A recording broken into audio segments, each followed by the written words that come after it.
Today on Bergen Spotlite, we have a special show for you guys. We have a real live vampire here with us today, Vlad the Impaler, and we believe he's made his way all the way from Transylvania. Thanks for joining us. Wow. All right.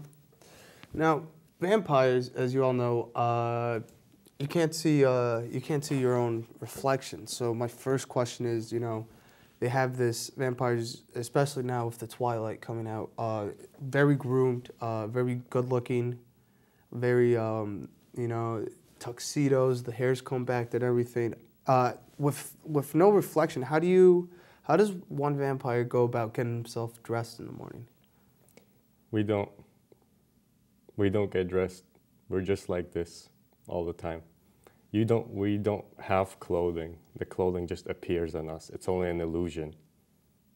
An illusion to you, or an illusion to... An illusion to every human that is out there. It's only an illusion, because once we turn into bats, have you noticed that there are no clothes left? Yeah, that's a good point. Didn't think of it that way.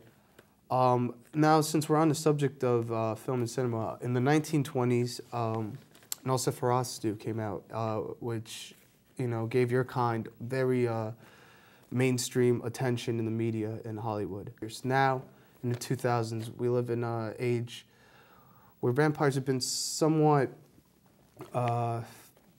somewhat sissified. It's a word I made up for sissies, because that's what they look like. Now, what's your opinion on that?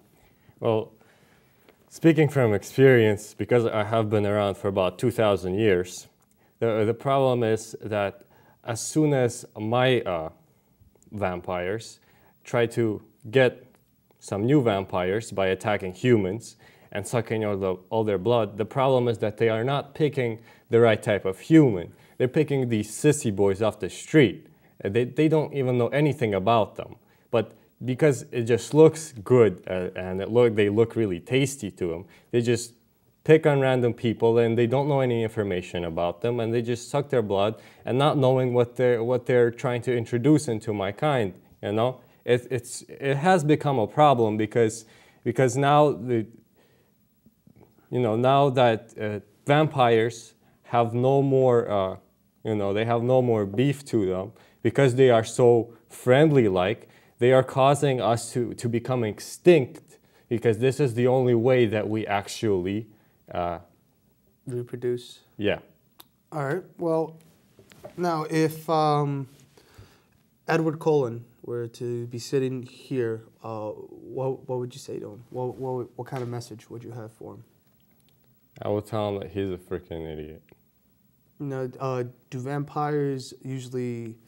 I'm not familiar with the Twilight series in terms of what they do, but do vampires usually get along together? They are really relationship neutral. They just look at each other as sort of a reflection to themselves. Is that possibly how the vampires are so well groomed? Maybe they look at each other and they give each other advice.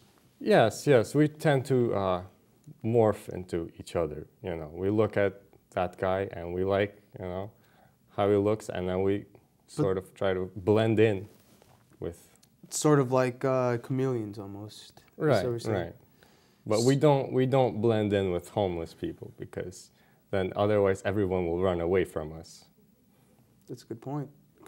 We have to look nice so people are attracted to us.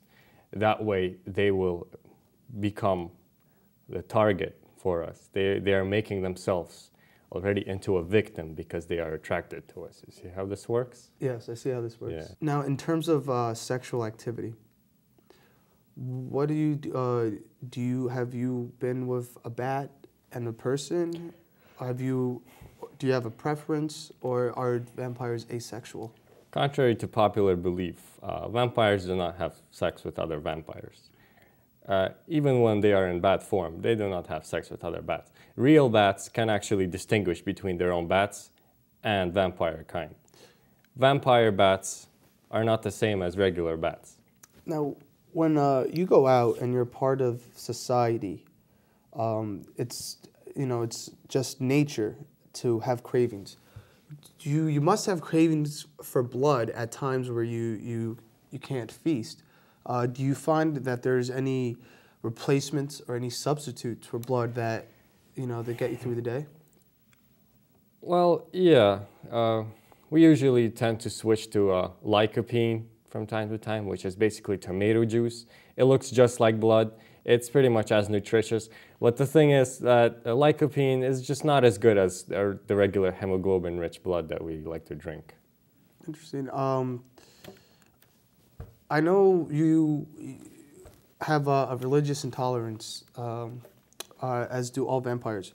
So what I drew something up here, and I want to know what we're gonna. I want to show this to you, and I want to hear what your opinion is, and I'm going to show this to the camera here. So we can get a close up here before you see it and let the camera see it. What do you think? No, don't show me that. I get sick from looking at it. You can't even look at it? No, I can't. No, it makes my eyes burn. Oh. Sorry, no, don't show me that. Yeah, see, my eyes are getting all teary now from looking at that. That basically comes from when priests used to hunt us down. They would use these symbols. Yeah. And over time, we just developed a sickness for them because we just got so tired of looking at this shit. Oh, I don't think you could say that. But, this is a symbol though that you probably see often if you walk down the street and you see a church. What do you do? Avoid the church. You avoid it. What do you do for? You guys live lavish lifestyles. You live mansions. Most of you guys, and you sleep in a coffin, which those are pretty expensive. How do you afford all of this? Well, we like high class stuff, but we didn't really buy it. We just inherit stuff from people that were before us. Are you trying to say that you stole this maybe from some of your victims? We did not steal any of it. We just inherited from our ancestry. These castles belong to our grandparents. So this is not stolen property. This is property that we own. And we don't like it when people barge into our property and make a mess of it, We tend to turn those people into vampires too. Do vampires they can serve for us. Do vampires pay taxes? No, we do not pay taxes. We do not work. We just suck blood. So do you guys feel like maybe you can go out and take some of your victims' possessions after they've gone? Do you think that's right? No, we do not steal possessions. As I am telling you, our clothing is just an illusion. We don't have any clothing. In reality, we are just. I wasn't talking about the clothing. I was talking about the material objects that seem to disappear after someone's been attacked by a vampire. Oh, we do not take it. The police just takes it all. If you want to recover some of these possessions, you just go into a police chief's office. He has everything.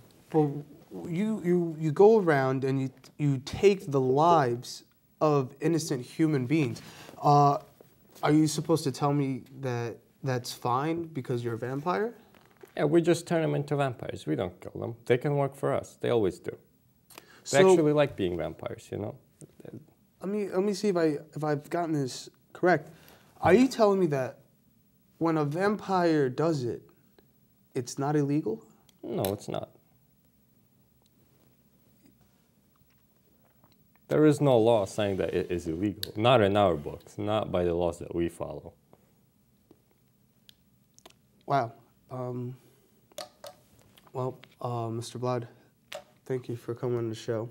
Oh, you too. It's very eye-opening. Yeah, I enjoyed it. Well, that's all the time we have. Thank you for joining us on another edition of Bergen Spotlight. I'm Jorge Estrella, and I'm signing off.